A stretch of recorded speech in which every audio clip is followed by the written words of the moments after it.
Hello friend, जय Shri Krishna. Welcome to my channel. आज मैं आपको ट्राउज़र पैंट की स्टिचिंग बताने वाली हूँ। बहुत ही सरल और सिंपल तरीका मैं आज आपको बताने वाली हूँ। आप वीडियो को ध्यान से देखिएगा एंड एंड तक हमारे साथ बने रहिएगा। तो चलिए हम शुरू करते हैं। तो सबसे पहले आपको क्या करना है, जो आपका कटिंग वाला हिस्सा है उसको ले लेना है। जो आपने ट्राउज़र पैंट की कटिंग की है उसे लेना है। फिर हमें सबसे पहले आसन जोड़ना होता है। तो आप एक पार्ट्स को ले लें, सबसे पहले बैक साइड की या फ्रंट साइड की। उसके बाद उन दोनों हिस्सों को इस प्रकार से डबल फोल्ड करके सिलाई लगा दें। इस प्रकार से आपको डबल फोल्ड करना है और इसके ऊपर आपको सिलाई लगा देनी है। इससे एकदम फिनिशिंग लुक आएगा आपका पैंट का, और जो एक्स्ट्रा थ्रेड है वो भी नहीं दिखेगा। इस प्रकार से हमें दोनों साइड को रेडी करना है।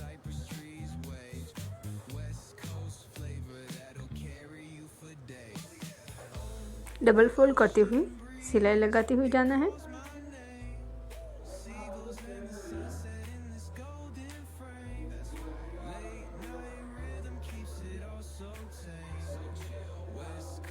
इस प्रकार से आपको तैयार कर देना है।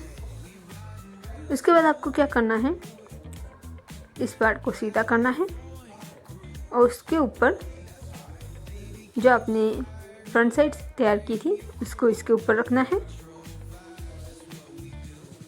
और जो ओपन साइड दोनों और हैं उन दोनों के ऊपर आपको सिलाई लगा देनी है।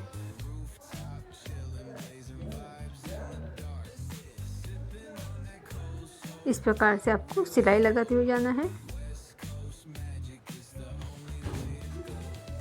आधा इंच अंदर की ओर रखते हुए आपको सिलाई लगाते हुए जाना है।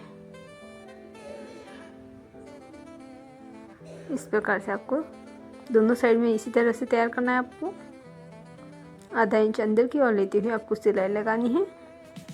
आप चाहे तो डबल सिलाई लगा सकते हैं, एक अंदर की ओर एक बाहर की ओर।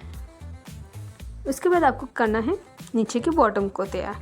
तो बॉटम जैसे कि आपने 2 इंच रखी है, तो आपको इस प्रकार से डबल फोल्ड करते हुए सिलाई लगानी है।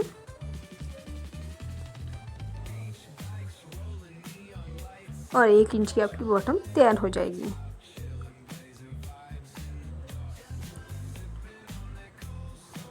हमें देखना है कि हमारे जो कस्टमर का हमारा मेजरमेंट है उसमें हमें कितने इंच की नीचे की बॉटम दी हुई है, उस हिसाब से हमें नीचे की बॉटम को तैयार करना होता है। इसी प्रकार से हमने दोनों साइड की बॉटम को तैयार कर दिया है। अब हमें लेनी है नीचे की मोहरी। तो मोहरी हमने रखी है 7 इंच की, और इस प्रकार से हमें 1-1 इंच अंदर की ओर लेते हुए सिलाई लगा देनी है। आप चाहे तो 1 इंच की मार्किंग करके सिलाई लगा दें इस प्रकार से। अब इन दोनों पार्ट्स को हमें बीचों बीच जोड़ना है। आसन का पार्ट है उसे बीचों बीच जोड़कर सिलाई को पक्का कर लें।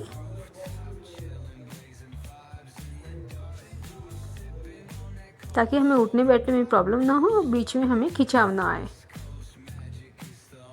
इस प्रकार से हमें सिलाई लगा देनी है। अगर आप इस प्रकार से तैयार करेंगे तो आपको कस्टमर को कोई भी प्रॉब्लम नहीं आएगी, दिक्कत नहीं आएगी। अब हमें कर लेना है इंटरलॉक। जो ओपन वाला हिस्सा है मार्जिन का, उसमें हमें इंटरलॉक कर लेना है पूरे में इस प्रकार से, ताकि एकदम फिनिशिंग के साथ हमारा लुक आए पैंट का। इस प्रकार से जो साइड का पोर्शन है वहाँ पर भी हमें इंटरलॉक कर लेना है। एकदम फिनिशिंग के साथ लुक दिखेगा। उसके बाद आपको करना है इसमें बेल्ट को अटैच। इस प्रकार से आपको सिलाई लगानी है।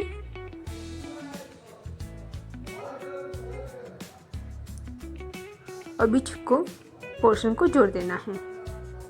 उसके बाद आपको करना है इसमें बेल्ट को अटैच। तो जो आपका मेजरमेंट का पैंट हो उससे आपको इलास्टिक का मेजरमेंट ले लेना है। उसमें हम 1/2 इंच एक्स्ट्रा लेना है, और ताकि ये सिलाई में चला जाए। इस प्रकार से एक बेल्ट को तैयार कर देना है इलास्टिक का। अब हमें जो बैक वाला हिस्सा है वहाँ से हमें जो हमने बेल्ट को जोड़ा है इस प्रकार से हाफ इंच अंदर की ओर लेते हुए हमें सिलाई लगाते हुए जाना है। इस प्रकार से आपको सिलाई लगानी है। ये देखिए, जहाँ पे हमने बेल्ट जोड़ा है वहाँ पे ऊपरी हिस्से में हमें इस प्रकार से सिलाई लगाते हुए जाना है पूरे में, और थोड़े थोड़े हमें इलास्टिक को खींचते हुए जाना है। अगर आप इस प्रकार से लगाते हैं एकदम फिनिशिंग के साथ लुक आएगा। और एक और ट्रिक मैं आपको बताती हूँ कि अगर आप इस प्रकार से नहीं लगाते हैं तो आप इस प्रकार से भी ले सकते हैं कि आप कमर का जो हिस्सा हो कस्टमर का वो ले और उसमें 4 इंच माइनस कर दें। इस प्रकार से भी आप मेजरमेंट ले सकते हैं इलास्टिक का। अब आपको इस प्रकार से एडजस्ट करते हुए बीचों बीच इसकी सिलाई लगा देनी है। इस प्रकार खींचते हुए आपको बीचों बीच सिलाई लगाते हुए जाना है। तो एकदम फिनिशिंग के साथ आपका बेल्ट तैयार हो जाएगा।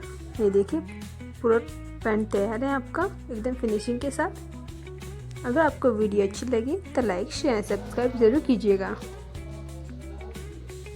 ताकि हम आपके लिए अच्छे अच्छे और वीडियोस लाते रहें। धन्यवाद।